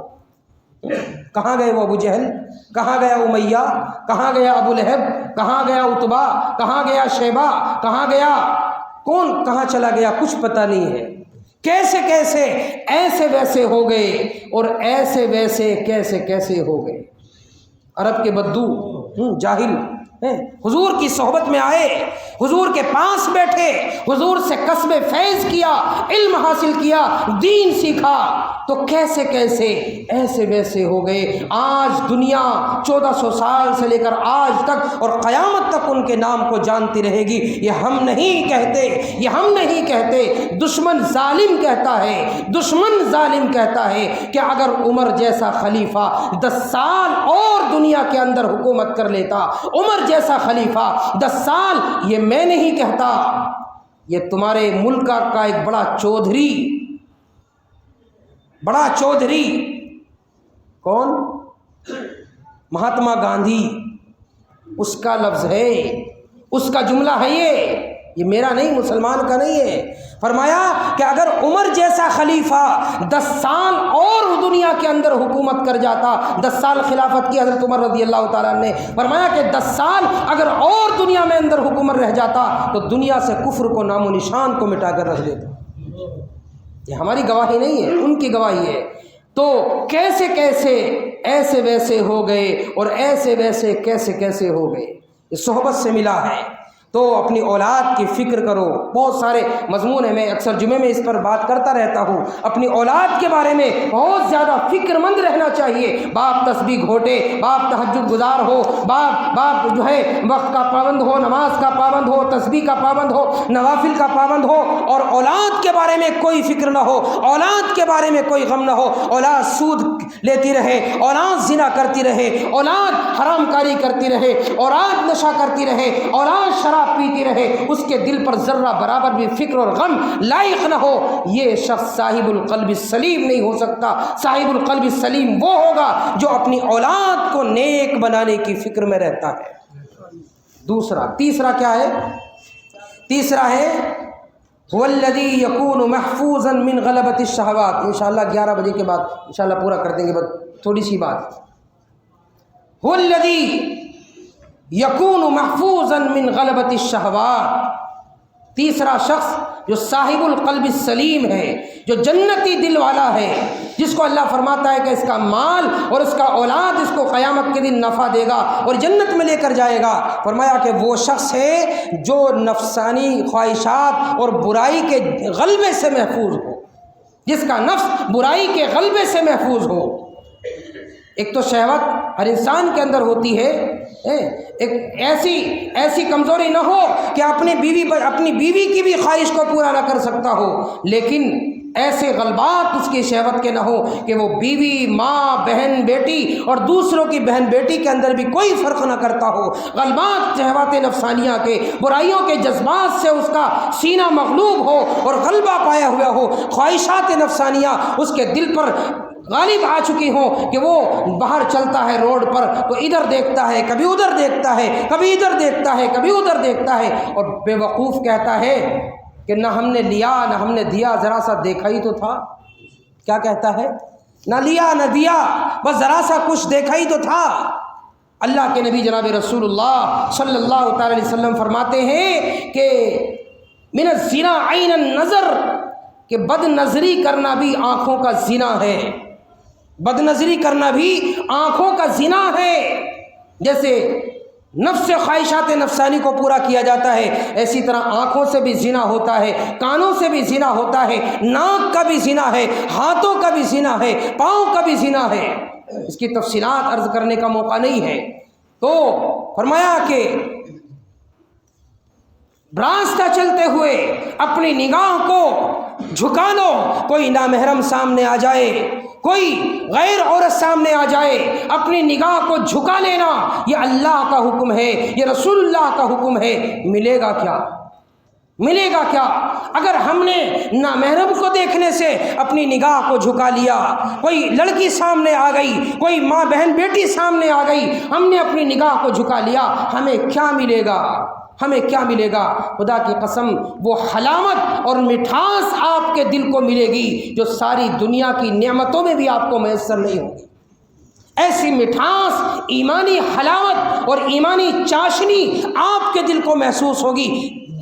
اس بات پر عمل کر کے دیکھ لینا، کبھی اس بات کو آزما کر دیکھ لینا، فقیر کی اس بات کو ذرا اس پہ پریکٹیکل کر کے دیکھ لینا کہ سامنے نامحرم کی تصویر آ جائے، چاہے وہ موبائل کے اندر ہو یا کسی اور طریقے سے سامنے آ جائے، اپنی نگاہ کو جھکا لے، نہ دیکھے، قصدن نہ دیکھے، بے توجہی سے نظر پڑ جائے، جھکا لے، اس کے بعد اپنے دل میں ایمان کی مٹھاس کو محسوس کر کے دیکھے۔ ایمان کی حلاوت آپ کو ملے گی اللہ کی قسم، اور ایسی ملے گی، ایسی ملے گی، ایسا ایمان اور ایسی چاشنی آپ کو ملے گی۔ علامہ ابن قیم، علامہ ملا علی قاری رحمۃ اللہ علیہ نے شرح مشکات میں لکھا ہے قد ورد ان حلاوت الایمان، اور یہ حلاوت ایمان جو ہے، ایمان کی مٹھاس جو ہے، یہ شاہی عطیہ ہے۔ کیا ہے؟ شاہی عطیہ۔ کس کی طرف سے ملا؟ اللہ کی طرف سے ملا، شاہی عطیہ ہے۔ آپ نے غلط نگاہ نہ ڈالی، آپ نے برائی سے کسی کو نہ دیکھا، اللہ کی طرف سے آپ کو حلاوت ایمانی اور ایمانی مٹھاس محسوس ہوگی۔ اور اللہ کے نبی فرماتے ہیں ان حلاوت الایمان اذا دخلت قلبا لا تخرج فیہ ابدا، شاہی عطیہ ہے، اور شاہوں کا قانون ہوتا ہے کہ کوئی چیز دے کر واپس نہیں لیا کرتے، کوئی چیز دے کر واپس نہیں لیا کرتے۔ اللہ جس دل کے اندر حلاوت ایمانی نصیب فرما دیتے ہیں، ایمان کی مٹھاس اس کے دل کو نصیب فرما دیتے ہیں، پھر اس کے دل کو اس سے واپس نہیں لیا کرتے۔ ہاں، یہ اللہ کی محبت جس کو نصیب ہو جائے گی، بصیرت لے کر بصیرت عطا فرما دیتے ہیں۔ علامہ ابن قیم جوزی رحمۃ اللہ علیہ فرماتے ہیں کہ بصارت لے لی اللہ تعالیٰ نے، نہیں دیکھنا ہے تمہیں ادھر۔ بصارت کہتے ہیں دیکھنے کو، سامنے نامحرم ہے، موبائل ہے، گندی تصویریں ہیں، گندی چیزیں سامنے ہیں، نہیں، اللہ کا حکم ہے بصارت نہیں دیکھنا نہیں ہے، نگاہ کو جھکا لو، بصارت لے کر بصیرت عطا فرما دیتے ہیں۔ وہ سکون اور وہ چین اور وہ اطمینان، وہ مٹھاس دل کو عطا فرما دیتے ہیں کہ یہ اللہ کا بڑا انعام ہوتا ہے۔ مانا کہ میر گلشن جنت تو دور ہے، میر کا شعر ہے، مانا کہ میر گلشن جنت تو دور ہے، عارف ہے دل میں خالق جنت لیے ہوئے۔ گلشن جنت، بھائی اللہ کی مٹھاس زیادہ ہے یا جنت کی مٹھاس زیادہ ہے؟ اللہ کی مٹھاس زیادہ ہے کہ جنت کی مٹھاس زیادہ ہے؟ اللہ کی مٹھاس زیادہ ہے۔ اللہ کی مٹھاس، اللہ کی محبت کی جو مٹھاس ہے وہ جنت کے اندر کہاں؟ اللہ اپنی مٹھاس نصیب فرما دیتے ہیں۔ اور فرمایا کہ مانا کہ میر گلشن جنت تو دور ہے، عارف ہے دل میں خالق جنت لیے ہوئے۔ جنت تو بہت آگے بات ہے، اس نے تو جنت کے خالق کو اپنے دل کے اندر لے لیا ہے۔ جنت کے پیدا کرنے والے کو اپنے دل کے اندر لے لیا ہے، اس کی محبت، اس کی توجہ، اس کی الفت، اس کا تعلق اور اس کی چاشنی، اس کا پیار اس کو نصیب ہو گیا ہے، جس نے اپنے دل کو بد نظری سے، بد نگاہی سے اپنے آپ کو بچا لیا ہے۔ کریں گے انشاءاللہ اس پر عمل؟ ہاں، بد نظری نہیں کرنا، اپنے آپ کو، اپنی نگاہوں کو گندا نہیں کرنا، یہ اللہ کی امانت ہے، بڑی قیمتی امانت ہے۔ کل قیامت کے دن اس نعمت کے بارے میں اللہ تعالیٰ سوال فرمائیں گے۔ ہاں، تو تیسری چیز کیا ہو گئی؟ یکون والذی یکون محفوظا من غلبۃ الشہوات قلب صاحب القلب السلیم، بھلا چنگا دل جو جنت میں لے جائے گا، اس کی پہچان یہ ہے، اس کی علامت یہ ہے کہ اس کا دل خواہشات نفسانی سے مغلوب نہیں ہوتا۔ خواہشات نفسانی تو ہر انسان کے اندر ہوتی ہے، اپنی بیوی بچوں کے تقاضوں کو پورا کرتا ہے، لیکن حرام کی طرف نہیں جاتا، بدکاری کی طرف نہیں جاتا، زنا کی طرف نہیں جاتا، آنکھوں کا زنا نہیں کرتا، غلط کاری نہیں کرتا، اپنے آپ کو بچاتا ہے، یہ صاحب القلب السلیم ہے، یہ جنت میں جانے والا ہے۔ چوتھا عمل، علامہ علوسی سید محدود بغدادی رحمۃ اللہ علیہ فرماتے ہیں کہ صاحب القلب السلیم هو الذی یکون قلبہ محفوظا عن العقائد الباطلہ۔ چوتھا شخص وہ ہے جو صاحب القلب السلیم کہلائے گا کہ جس کا دل برے عقیدوں سے پاک ہو، جس کا دل برے عقیدوں سے پاک ہو۔ ہاں، مزاروں پہ جا کر پوجا پاٹ نہیں کرتا ہے، غیر اللہ سے منتیں نہیں مانگتا ہے، غیر اللہ سے حاجت روائیاں نہیں کرتا ہے، غیر اللہ سے جا کر اولادوں کی بھیک نہیں مانگتا ہے، غیر اللہ سے جا کر اپنے لیے روزی کی برکت نہیں مانگتا ہے، غیر اللہ کے سامنے ہاتھ نہیں پھیلاتا ہے۔ اللہ نے کیا خوبصورت بات کہی کسی کہنے والے نے، خدا فرما چکا قرآن کے اندر، خدا فرما چکا قرآن کے اندر، میرے محتاج ہیں پیرو پیمبر۔ جو کچھ ہے، جتنے بھی ہیں، سب میرے محتاج ہیں، یہ اللہ کا فرمان ہے۔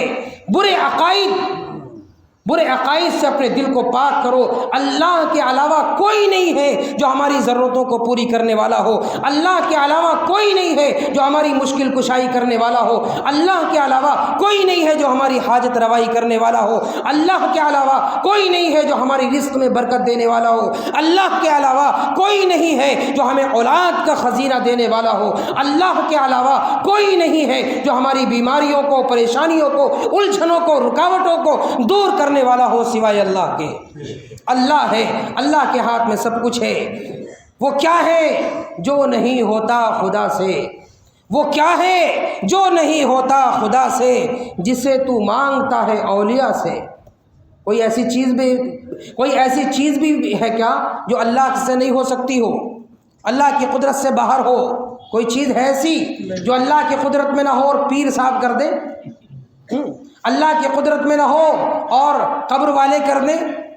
اللہ کی قدرت میں نہ ہو رزق دینا، اولاد دینا، اور وہ پیر و مرشد، وہ پونچھ والا فقیر، کیا پونچھ والا فقیر، لوگ کہیں گے آپ بڑے پہنچے ہوئے ہیں، بڑے پہنچے ہوئے ہیں۔ کہاں تک پہنچے ہوئے ہیں؟ جہنم تک۔ کہاں تک پہنچے ہوئے ہیں؟ جہنم تک۔ اجی نماز مت پڑھو، نماز پڑھنے سے کیا ہوگا؟ بس ہماری خدمت کرتے رہو، ہمارے سامنے نظر و نیاز دیتے رہو، ہمارے سامنے جھکتے رہو، بس ہم تمہیں جنت میں لے جائیں گے۔ ارے بابا، اپنی جنت میں جانے کی فکر کر لے، دوسروں کو تو بعد میں لے کر جائے گا، اپنی جنت میں جانے کی فکر کر لے۔ ایسی تصویریں سامنے آتی ہیں، پردہ ہے دیوار پر اور لکھا ہوا ہے لا الہ الا اللہ، لا الہ الا اللہ، اور نیچے بیٹھا ہوا ہے بابا اور سامنے لوگ سجدہ کر رہے ہیں، اور دیوار پر کیا ہے؟ لا الہ الا اللہ، نہیں ہے کوئی معبود سوائے اللہ کے، اور نیچے بیٹھا ہوا سجدہ کیا جا رہا ہے۔ توہین دیکھیے، ایمان دیکھیے کیا ہے ان لوگوں کا۔ یہ آپ کے یہاں ویلکم میں ہوتا ہے، آپ دیکھتے ہیں ان چیزوں کو۔ میں بھی 10 سال 11 سال سے چیزیں دیکھتا چلا رہا، لیکن کیا کروں، میرا کوئی ساتھ نہیں دیتا، کوئی کھڑا نہیں ہوتا میرے ساتھ۔ میں نے کئی مرتبہ اس کو اپنے بیان میں کہا، میرے ساتھ آؤ، مجھے لے کر چلو، اگر گولی لگنے کی باری آئے میرا سینہ سب سے پہلے ایسی خدمت کے لیے اپنی جان کی نذرانے پیش کروں گا۔ کم سے کم اس بدعت کو، اس خرافات کو، اس کفر و شرک کو روکنے کے لیے قدم تو بڑھاؤ۔ آپ کے محلے میں ہوتا ہے، سجدے کیے جاتے ہیں، پیر و فقیروں کو سجدے کیے جاتے ہیں، قبروں کے طواف کیے جاتے ہیں، مزاروں کے چکر لگائے جاتے ہیں اور آپ کی آنکھیں ڈگمگاتی نہیں ہیں، آپ کا دل بے چین نہیں ہوتا ہے، آپ کا دل خون کے آنسو نہیں روتا ہے۔ اللہ کی قسم جب بھی یہ منظر میری آنکھوں کے سامنے آتا ہے میرا دل روتا ہے، مگر کیا کروں، میرے اختیار میں کچھ نہیں ہوتا۔ آپ ساتھ دو، میرا کھڑے ہو میرے ساتھ کہ مولانا صاحب آپ سمجھائیں، ان سے بات کرنے کے لیے، علمی گفتگو کرنے کے لیے، مناظرہ کرنے کے لیے، توحید پر دلائل دینے کے لیے آپ مجھے سامنے لائیں، باقی ڈنڈے والا کام آپ کریں گے۔ علم کی گفتگو ہوگی میرے حوالے ہے، دلائل کی گفتگو ہوگی میرے حوالے ہے، توحید پر بات کرو گے میرے حوالے ہے، لیکن اگر ڈنڈوں کی ضرورت پڑے آئے تو آپ کو سامنے آنا پڑے گا۔ ایسا نہیں کہ پھر میدان چھوڑ کر بھاگ جاؤ گے۔ ارے مولوی صاحب آپ ہی تو لائے تھے، آپ سن تو ہی نہیں، ہم تو چلے۔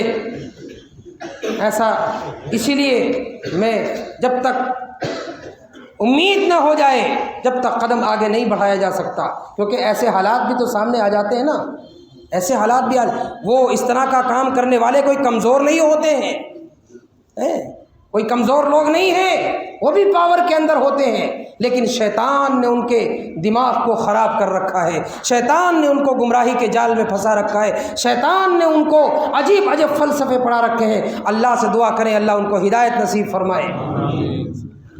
اللہ کے علاوہ کوئی سجدہ کرنے کا مستحق نہیں ہے۔ تو چوتھا شخص صاحب القلب السلیم، جس کا ہوگا بھلا چنگا دل، جس کا ہوگا جنت میں جانے والا جو شخص کہلائے گا وہ ہوگا یکون هو الذی یکون قلبہ محفوظا عن العقائد الباطلہ، جس کا دل برے عقیدوں سے محفوظ ہوگا وہ صاحب القلب السلیم کہلائے گا۔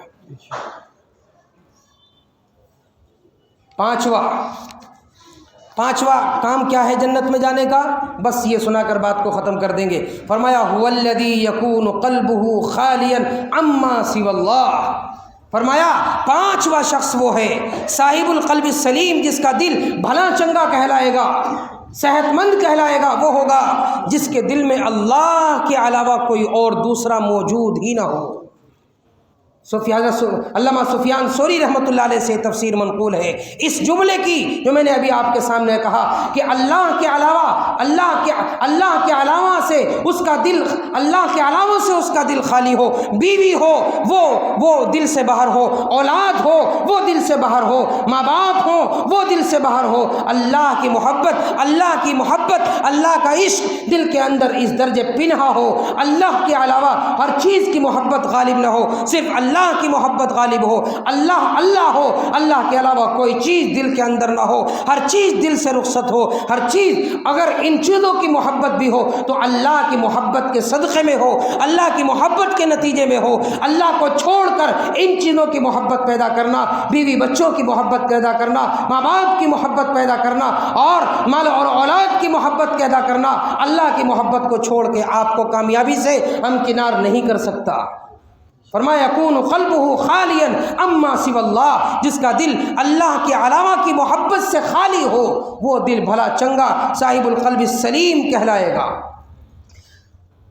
خواجہ عزیز الحسن مجذوب رحمۃ اللہ علیہ ہمارے بزرگوں میں، سلسلے کے بزرگوں میں گزرے، حضرت تھانوی رحمۃ اللہ علیہ کے خلفاء میں سے تھے، ایک شعر پڑھا کرتے تھے، جب وہ ذکر کرتے تھے ایک شعر پڑھا کرتے تھے، دل میرا ہو جائے ایک میدان ہو، دل میرا ہو جائے ایک میدان ہو، تو ہی تو ہو، تو ہی تو ہو، تو ہی تو۔ دل میرا ایسا ہو جائے کہ میرے دل میں تیرے علاوہ کوئی اور چیز نہ ہو، دل میرا ہو جائے ایک میدان ہو، تو ہی تو ہو، تو ہی تو ہو، تو ہی تو، اور میرے تن میں بجائے آب و گل، آب کہتے پانی کو اور گل کہتے مٹی کو، میرے تن میں، بدن میں، میرے تن میں ہو بجائے آب و گل، انسان کا جن پانی مٹی سے بنا ہوا ہے، فرمایا کرتے تھے میرے تن میں ہو بجائے آب و گل، درد دل ہو، درد دل ہو، درد دل۔ یہ درد دل اللہ والوں کی صحبت سے ملتا ہے۔ کہاں سے ملتا ہے؟ پرچون کی دکان سے۔ کہاں سے ملتا ہے؟ کپڑے والے کی دکان سے۔ کہاں سے ملتا ہے؟ گاندھی نگر سے۔ آپ کو کپڑا چاہیے کہاں جاؤ گے؟ کپڑے والے کی دکان پہ جاؤ گے۔ آپ کو راشن چاہیے کہاں جاؤ گے؟ راشن والے کی دکان پہ جاؤ گے۔ آپ کو کوئی اور سامان لکڑی کا چاہیے، لکڑی والے کی دکان پر جاؤ گے، لوہے کا سامان چاہیے، لوہے والے کی دکان پر جاؤ گے، اور کوئی سامان چاہیے اس سامان کے رکھنے والے کی دکان پر جاؤ گے۔ اللہ کو چاہیے تو اللہ والوں کے پاس جانا پڑے گا، اللہ والوں کی صحبت اختیار کرنی پڑے گی، بغیر اس کے اللہ نہیں ملے گا، بغیر اس کے اللہ کی محبت نہیں ملے گی، بغیر اس کے اللہ کا تعلق نصیب نہیں ہوگا، بغیر اس کے اللہ کی طلب نصیب نہیں ہوگی۔ تو میرے تن میں ہو بجائے آب و گل، درد دل ہو، درد دل ہو، درد دل، اور غیر سے بالکل ہی اٹھ جائے نظر، غیر سے بالکل ہی اٹھ جائے نظر، تو ہی تو آئے نظر دیکھوں جدھر۔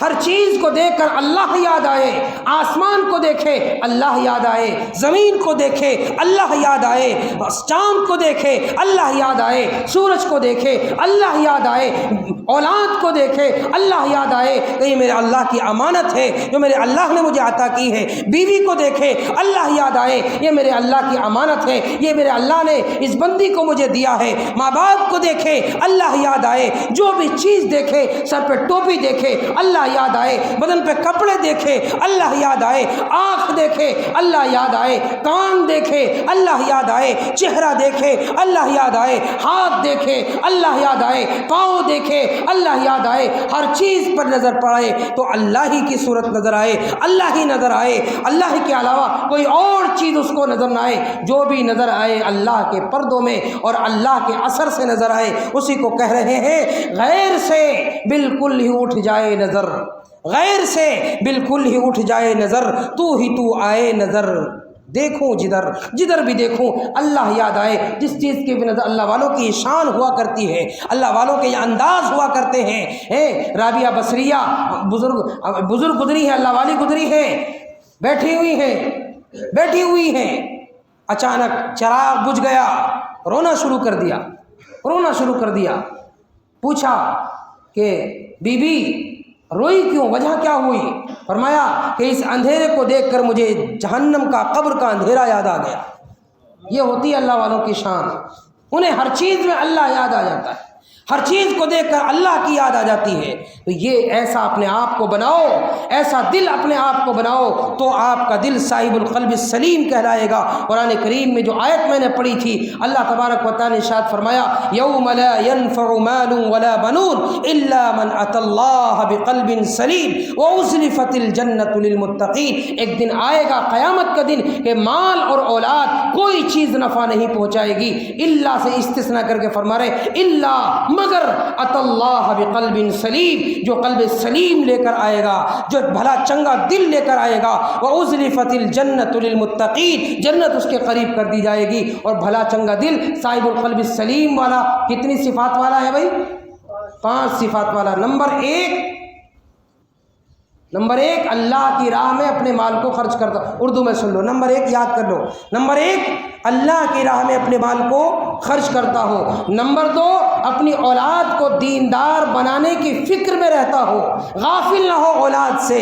میں نے جمعے میں بیان کیا تھا کہ اولاد کا پیدا کرنا کوئی کمال نہیں ہے، یہ تو غیر لوگ بھی کرتے ہیں، جانوروں کے یہاں بھی بچے پیدا ہوتے ہیں، وہ بھی پرورش کرتے ہیں، پالتے پوستے ہیں۔ اولاد کو پیدا کرنا، پالنا، پرورش کرنا کوئی کمال نہیں ہے۔ ہاں اگر آپ نے اپنی اولاد کو اللہ والا بنا دیا، دیندار بنا دیا، متقی پرہیزگار بنا دیا، نمازی بنا دیا تو آپ نے کام کیا ہے۔ آپ ایک صحیح معنی میں ایک باپ مربی اور ایک سرپرست اور ایک باپ کہلانے کے مستحق ہوں گے اگر آپ نے اپنی اولاد کو دیندار بنایا، اور اگر آپ نے اپنی اولاد کو دیندار نہیں بنایا تو آپ مجرم ہیں، خائن ہیں اللہ کی نظر میں، آپ نے اپنی اولاد کا حق مار دیا۔ تو دوسرا کہ اپنی اولاد کو دیندار بنانے کی فکر میں رہے، اور تیسرا کہ وہ شہوات نفسانی کے غلبے سے محفوظ ہو۔ شہوات نفسانی ہوتی ہے لیکن غلبہ نہ ہو، بیوی اور دوسرے کی بیوی، بہن میں، بہو میں، بیٹی میں کوئی فرق نظر نہ آئے، بد نظری کرتا ہے، موبائل میں، راستوں میں، چوراہوں میں، گلی کوچوں میں دوسروں کی بہن بیٹیوں کو تکتا ہے، نظر کرتا ہے، یہ شہوات نفسانی ہے، اس سے بچاؤ اپنے آپ کو۔ دل بیمار ہوگا جب نظر خراب ہوگی، اور جب دل بیمار ہوگا سارا بدن خراب ہو جائے گا۔ سارا بدن، کیونکہ دل سارے بدن کا مرکز ہے۔ جب دل بیمار ہوتا ہے سارا بدن بیمار ہوتا ہے، جب دل صحت مند ہوتا ہے سارا بدن تندرست ہوتا ہے۔ حضرت مولانا الیاس گمن صاحب رحمۃ اللہ علیہ کا بیان میں سن رہا تھا، کسی نے ان سے پوچھا حضرت آپ راتوں رات سفر کرتے ہو اور پھر بھی آپ صحت مند ہو، آپ کی طاقت کا، آپ کی صحت کا راز کیا ہے؟ تو حضرت نے جو بات بیان فرمائی وہی میں آپ کو بتا رہا ہوں۔ فرمایا کہ بھائی ہم آنکھوں سے بد نظری نہیں کرتے، ہم آنکھوں سے بد نظری نہیں کرتے۔ ظاہر بات ہے جب آنکھوں سے بد نظری نہیں ہوگی دل کے اندر محبت کہاں سے پیدا ہوتی ہے؟ آنکھوں سے تو آتی، کسی کو دیکھ لیا، دیکھتا رہ گیا، اب اس کا خیال، اس کا تصور دل میں آ گیا، نمازیں بھی محفوظ نہیں ہیں اور تنہائیاں محفوظ نہیں ہیں، دل میں تصور لیے بیٹھا ہوا ہے، کاش یہ مل جائے، کاش یہ مل جائے، کاش یہ مل جائے، اور وہ چیز ملنے والی ہے نہیں، تو ظاہر بات ہے کہ دل بیمار ہوگا کہ نہیں ہوگا؟ دل بیمار ہوگا کہ نہیں ہوگا؟ دل بیمار ہوگا۔ اور جو چیز ملنے والی ہے اللہ کی محبت، اللہ کا عشق، اس کو لینے کی کوئی فکر طلب نہیں، اللہ کی محبت کو حاصل کرو۔ خدا کی قسم اللہ جب مل جائے گا دل آپ کا صحت مند اور قوی ہو جائے گا، تو غلبات شہوات نفسانی کے غلبے سے اس کا دل محفوظ ہو، وہ صاحب قلب سلیم کہلائے گا۔ اور چوتھے نمبر پر کہ وہ اس کا دل برے عقائد سے پاک ہو، برے عقیدے نہ رکھتا ہو۔ اور نمبر 5 اس کے دل میں اللہ کی محبت کے علاوہ ہر چیز سے، اللہ کی محبت کے علاوہ ہر چیز سے خالی ہو، بس اللہ کی محبت ہو، اور دوسری چیزوں کی محبت بھی اگر ہو تو وہ اللہ کی محبت کے زمرے میں ہو، اللہ کی وجہ سے ہو، ماں باپ کی محبت ہو اللہ کی وجہ سے ہو، اولاد سے محبت ہو اللہ کی وجہ سے ہو، بیوی سے محبت ہو اللہ کی وجہ سے ہو۔ اللہ کی محبت کو چھوڑ کر کوئی چیز ہمیں پسند نہیں ہے۔ تو میرے بھائیوں، یہ اپنے آپ کو جنت میں جانے کے لیے تیار کرنا اور گناہوں کو چھوڑنا اور جنت میں جانے کے لیے کوشش کرنا ضروری ہے کہ نہیں ہے؟ ضروری ہے نا۔ اور جنت میں جانے کے لیے گناہوں کو چھوڑنا یہ بھی ضروری ہے۔ اب گناہوں کو جب چھوڑنا ضروری ہے تو دیر سے چھوڑا جائے یا جلدی چھوڑا جائے؟ جلدی چھوڑا جائے۔